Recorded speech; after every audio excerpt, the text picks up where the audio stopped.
നമസ്കാരം. മലയാളി വാർത്തയിലേക്ക് സ്വാഗതം. കഴിഞ്ഞ കുറെ ദിവസങ്ങളായിട്ട് അതിശക്തമായ മഴ കേരളത്തെ പിടിച്ചുലച്ചുകൊണ്ടിരിക്കുകയാണ്. 29 വരെ കേരളത്തിൽ അതിശക്തമായ മഴയ്ക്കും കാറ്റിനും സാധ്യതയുണ്ട് എന്നുള്ള കേന്ദ്ര മുന്നറിയിപ്പ് വന്നിട്ടുണ്ട്.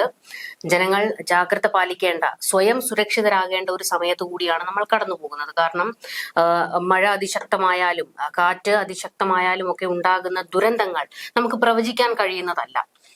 നമ്മളെപ്പോഴും എല്ലാ തവണയും ഒരു 2018 തൊട്ട് നമ്മൾ ഇങ്ങോട്ട് ഭയപ്പെടുന്നത് പ്രളയങ്ങളാണ്. 2018 തൊട്ട് എല്ലാ വർഷവും നമ്മൾ പ്രളയം കണ്ടുകൊണ്ട് ഇരിക്കുകയാണ്. ഏറ്റവും ഒടുവിൽ നമ്മളെ വിറപ്പിച്ചത് വയനാട്ടിലെ ദുരന്തമാണ്. ഇപ്പോൾ നടന്നുകൊണ്ടിരിക്കുന്നത് മഴയേക്കാൾ നമ്മളെ ഭയപ്പെടുത്തുന്നത് ചുഴലിക്കാറ്റുകളാണ്. വൻമരങ്ങൾ പോലും കടപുഴകിയെറിയുന്ന, അതായത് വേരുൾപ്പെടെ പിഴുതെറിയുന്ന രീതിയിലുള്ള കാറ്റ് വീശുകയാണ്. കഴിഞ്ഞ ദിവസം നമ്മൾ കണ്ടത് പത്തനംതിട്ടയിലും കോട്ടയത്തും പാലക്കാടും അതിശക്തമായ മഴ. മരങ്ങൾ കടപുഴകി വീടുകൾക്ക് മുകളിലേക്ക് വീണ് ദുരന്തമുണ്ടാകുന്നു. കഴിഞ്ഞ ദിവസം റിപ്പോർട്ട് ചെയ്തത് 3 മരണമാണ്. ഇടുക്കിയിലും അതുപോലെ തന്നെ കണ്ണൂരിലുമായിട്ടാണ് ഈ മരണങ്ങൾ സംഭവിച്ചിരിക്കുന്നത്.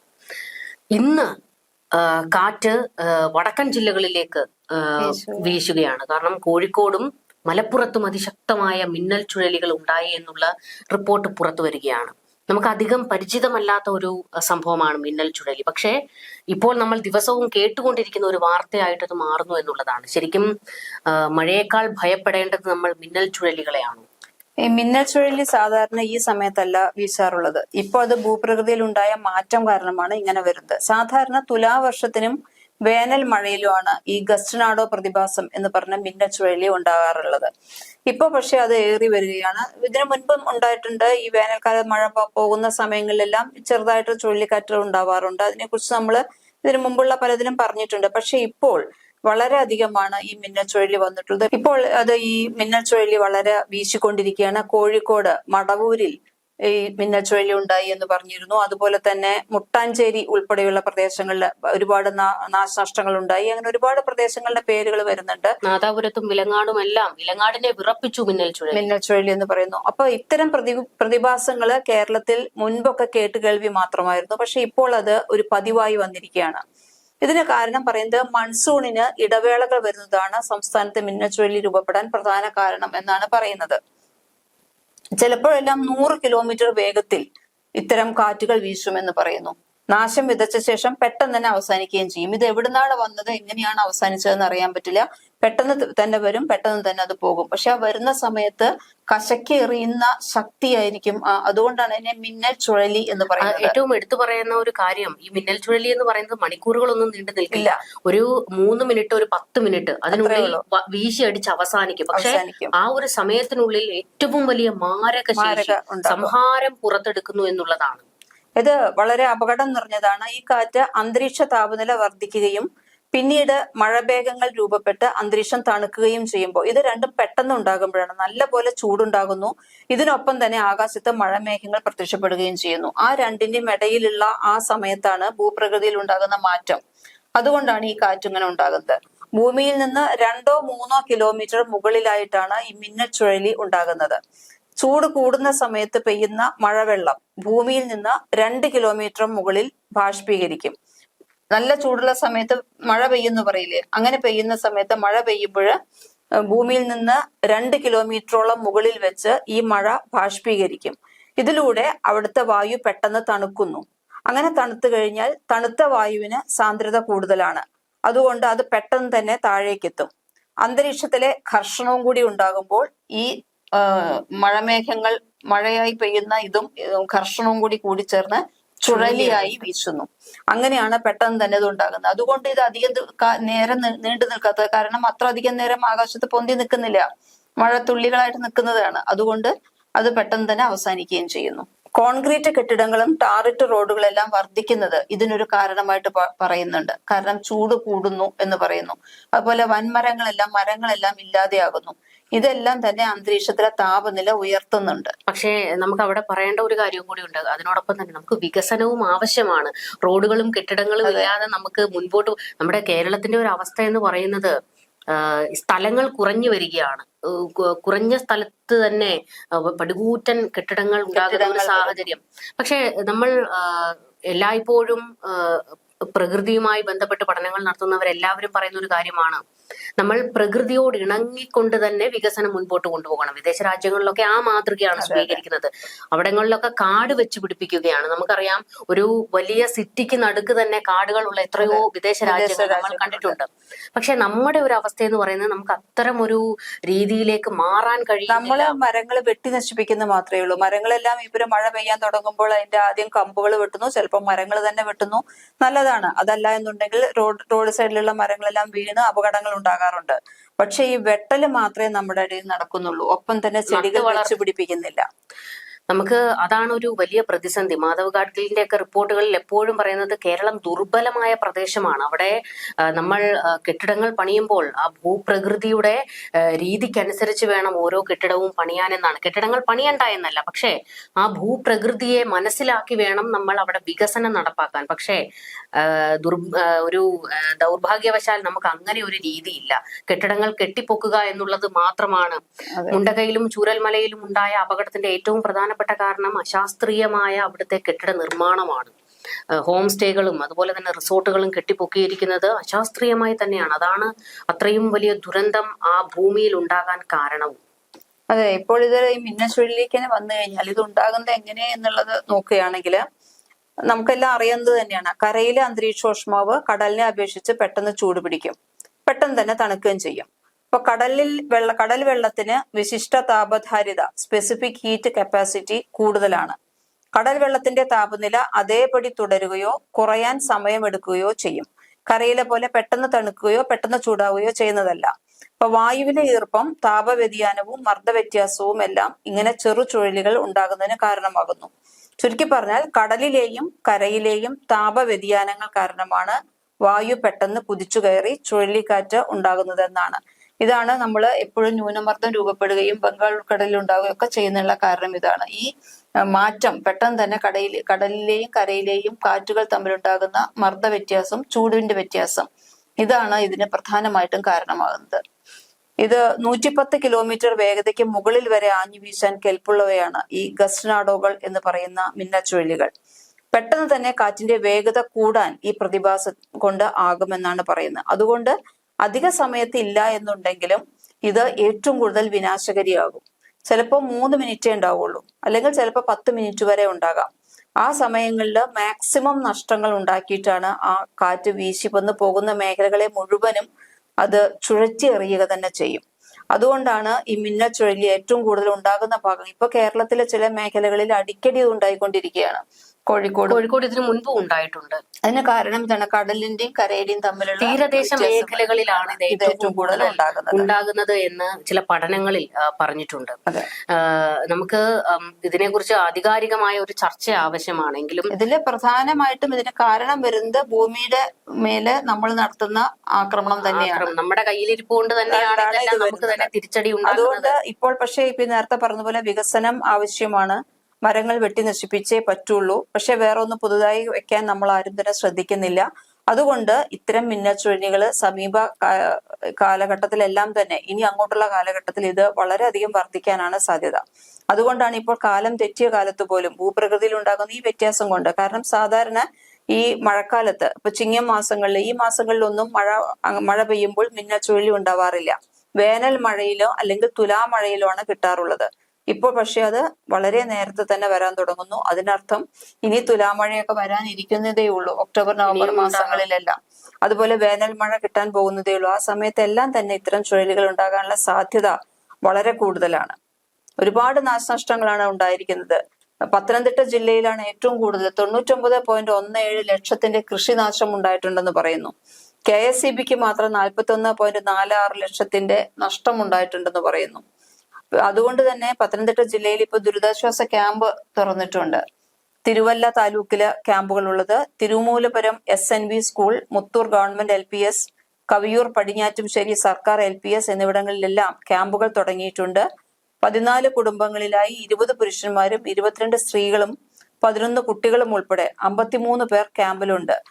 അപ്പോ അത്രയധികം പത്തനംതിട്ട ജില്ലയാണ് ഏറ്റവും കൂടുതൽ അത് ബാധിച്ചിട്ടുള്ളത്. ഒപ്പം തന്നെ പിന്നെ കോഴിക്കോട്, പത്തനംതിട്ടയാണ് ഇപ്പൊ ഈ ദുരിതാശ്വാസ ക്യാമ്പ് എല്ലാം തുടങ്ങിയിട്ടുള്ളത്.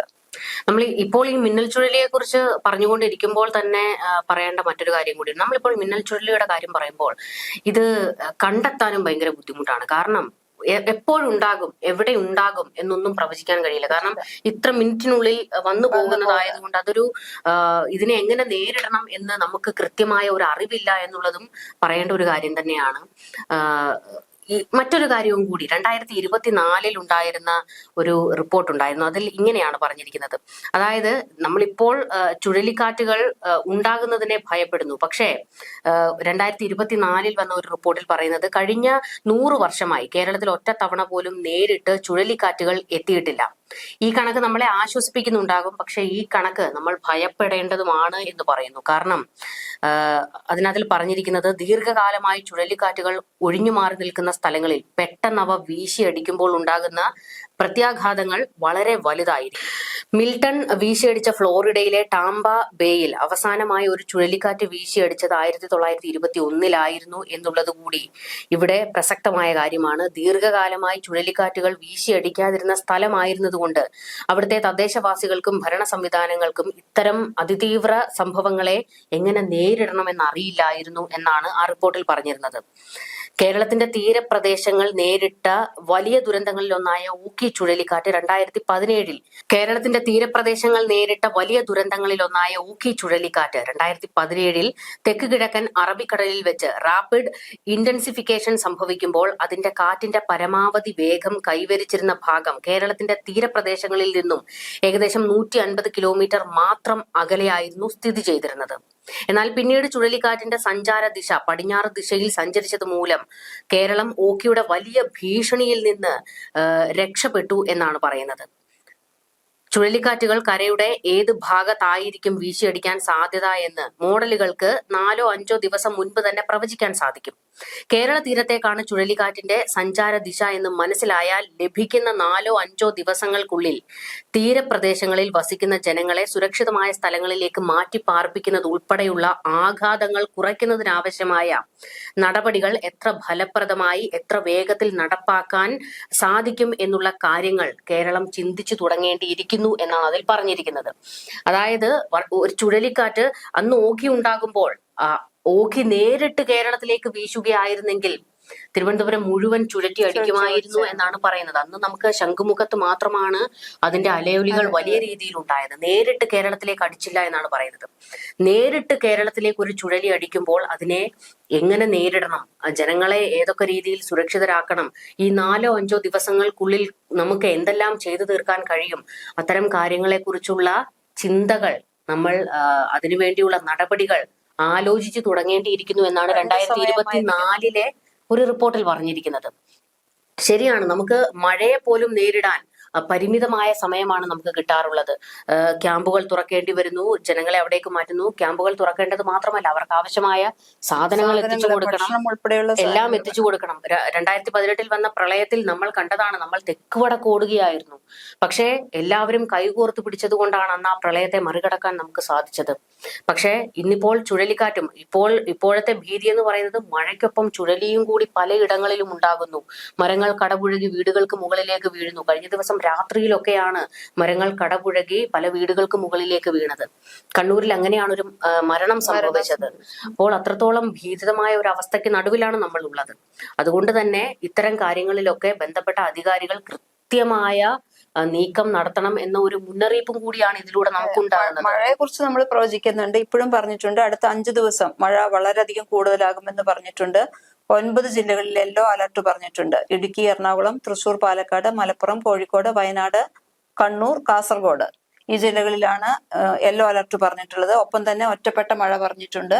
24 മണിക്കൂറിൽ 64.5 മില്ലിമീറ്റർ മുതൽ 115.5 മില്ലിമീറ്റർ വരെ മഴ ലഭിക്കും എന്നും പറഞ്ഞിട്ടുണ്ട്.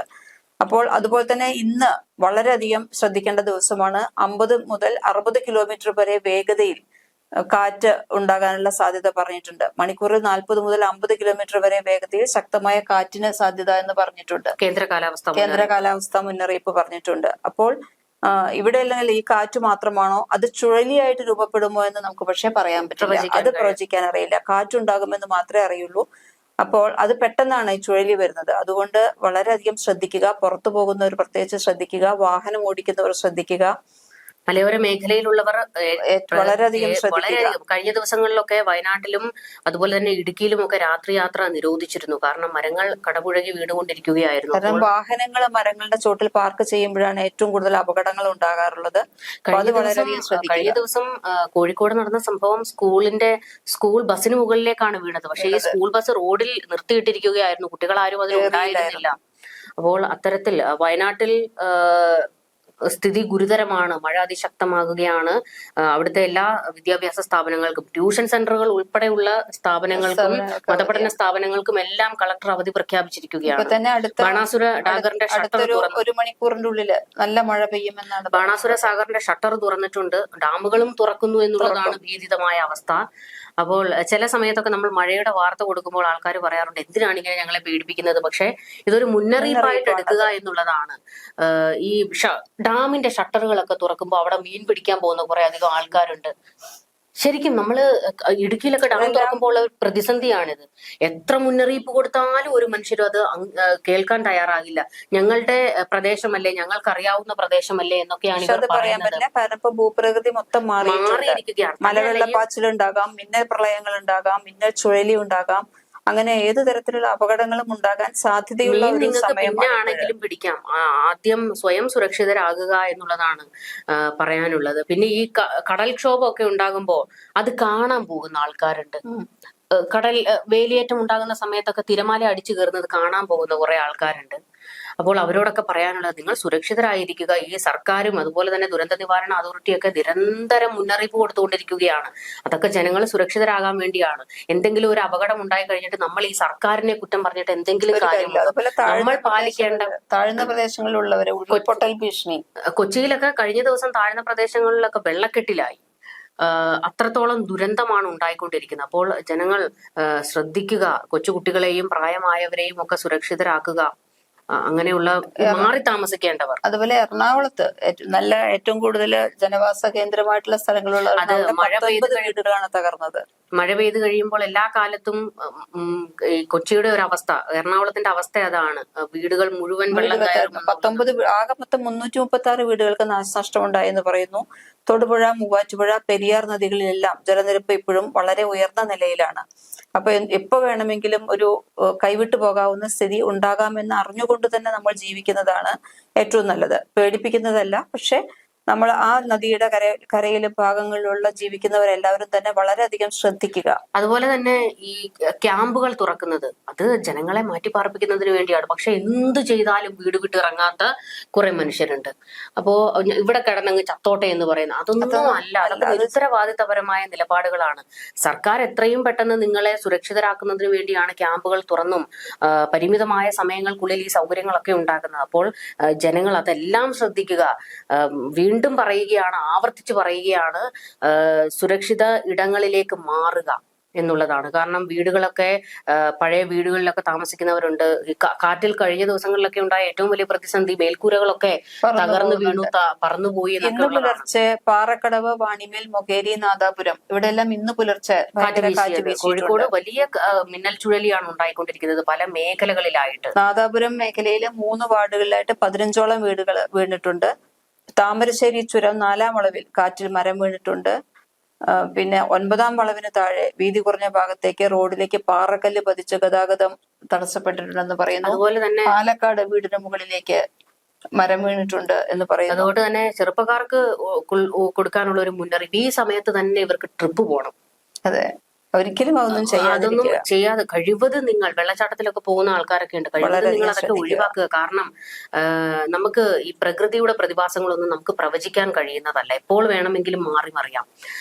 ഉരുൾപൊട്ടൽ ഉണ്ടാകാം, മണ്ണിടിച്ചിൽ ഉണ്ടാകാം. അപ്പോൾ അത്തരത്തിലുള്ള പ്രതിസന്ധികളൊക്കെ എപ്പോൾ വേണമെങ്കിലും ഒഴിവാക്കുക. കാരണം കഴിഞ്ഞ ദിവസം ആലപ്പുഴയിലൊക്കെ വലിയ കടൽക്ഷോഭമാണ് ഉണ്ടായത്. തൃശ്ശൂര് വാളാനപ്പള്ളി ബീച്ചിൽ കടലാക്രമണം വളരെയധികം കൂടുതലാണ്. നിരവധി വീടുകള് മുങ്ങിപ്പോയിട്ടുണ്ട്. തെങ്ങുകൾ കടപുഴകി വീണിട്ടുണ്ട്. ആലപ്പുഴയില് ആറാട്ടുപുഴയിൽ 30ഓളം വീടുകൾ കടൽക്ഷോഭ ഭീഷണിയിലാണ്.